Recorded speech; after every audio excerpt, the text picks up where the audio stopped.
Do you also have that list of games you keep putting off? Titles you started, left behind, or were desperate to finish and then just forgotten? Well, I decided to clean up my backlog over the last few months, only to discover that the games I want to play now outnumber the ones I've already played. Don't expect your usual review, I just want to share my thoughts, as both a fan and a student of video games, on what makes a game truly special or what, in my opinion, simply didn't work. 5 titles, each one completely different from the next, to share my gaming experiences with you. We start right off with Mafia Definitive Edition. It was a great discovery and gave me insights I honestly didn't expect. For anyone living under a rock, this game is a remake of the famous 2002 title that made so many players fall in love and get incredibly frustrated. Tommy's story is one of the best of the crime-themed genre and naturally draws inspiration from cinematic masterpieces like Goodfellas. When a game manages to imprint its characters into my memory, it means the writing simply just worked. But setting this story aside, Mafia has a fairly simple gameplay loop. It alternates between third-person shooter sequences and driving sequences where the car is the star. When you're out of a vehicle, the feel of the controls isn't bad at all.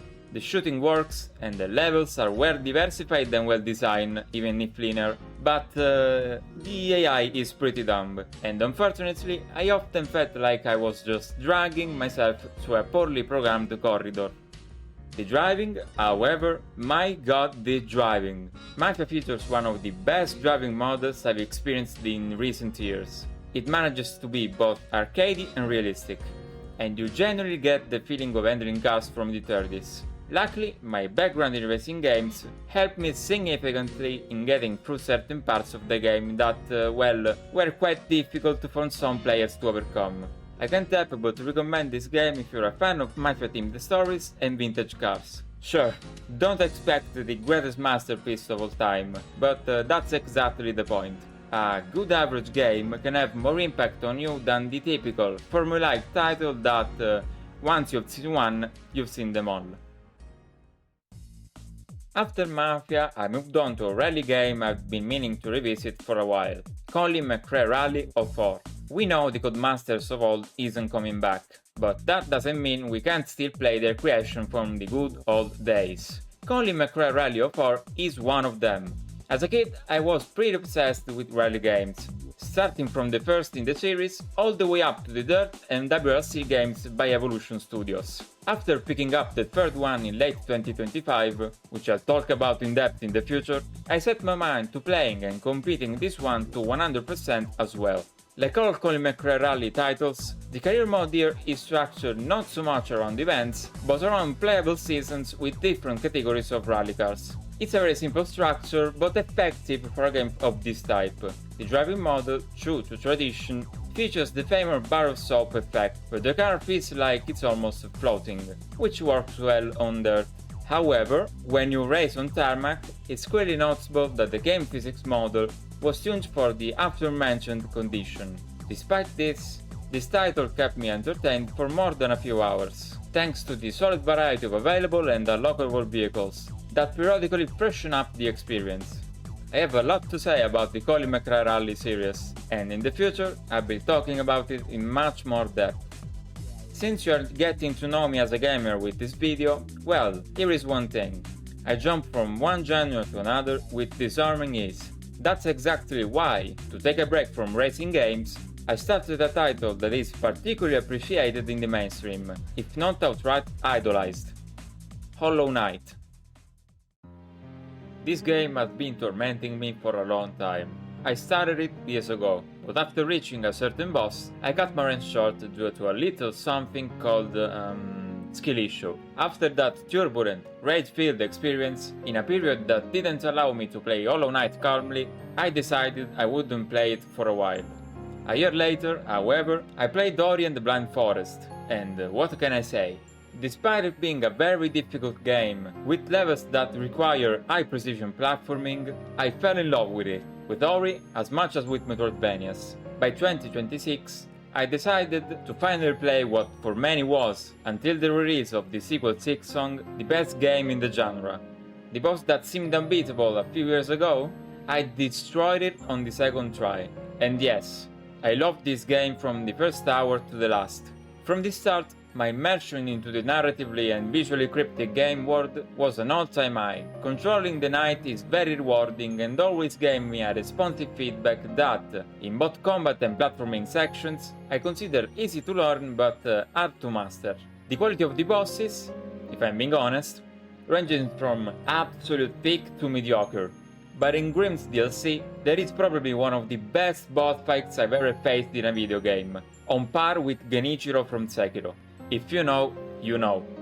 Sooner or later, I'll return to this wonderful title and try, perhaps, to overcome the more tedious challenges it offers.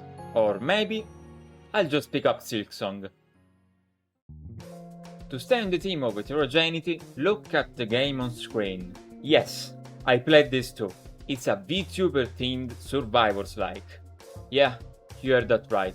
It's called Holocure. Guys, don't worry. I didn't buy this game with my own money, because it's free to play, so I recommend you pick it up if you're hungry for a new Survivor game.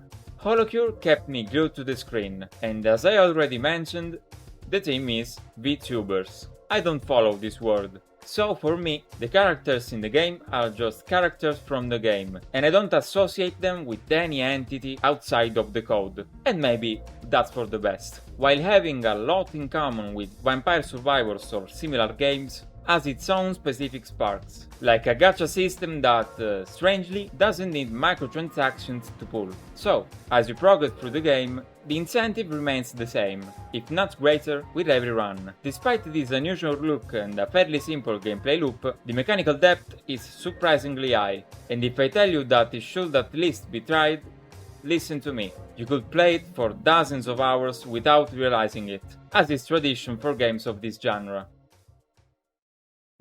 Now, since I can't always play niche things, I pulled a mainstream game from my shelf that had, honestly, collected too much dust.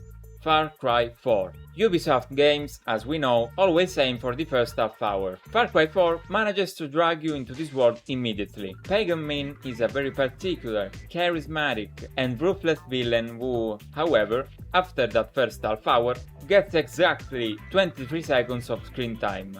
And that is very much unfortunate. If this game had a map half the size and better centralized activities, it would have been my favorite Far Cry.